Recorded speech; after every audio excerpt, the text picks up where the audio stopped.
Pemirsa, tim medis di Kabupaten Buleleng kini bisa bernafas lega. Pemerintah pusat melalui Kemenko RI telah mengucurkan bantuan operasional kesehatan bagi tenaga medis sebesar 7,1 miliar rupiah.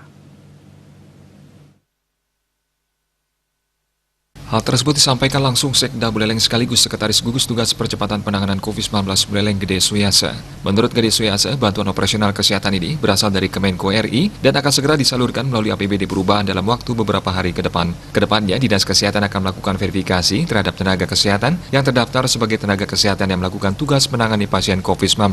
Gede Suyasa menambahkan, sesuai dengan surat keputusan Kemenkes RI, jumlah insentif tenaga medis bervariasi. Estimasi jumlah yang diterima kisaran 7,5 juta rupiah hingga 15 juta rupiah. Gede Suyasa menambahkan, dana operasional ini hanya diperuntukkan bagi tenaga medis yang bertugas, sedangkan insentif tenaga non-medis seperti sopir ambulans, petugas kebersihan di rumah sakit akan ditanggung oleh pemerintah daerah. Dari PMK itu 7,1 M. Ini jelas di situ namanya BOK, Bantuan Operasional Kesehatan, yang diperuntukkan adalah untuk insentif tenaga kesehatan. Nah, nanti ini juga harus masuk dulu di dalam APBD, ya, perubahan refocusing. Ya, kita setiap bulan ada refocusing kalau ada tambahan baru, dana baru dari pusat.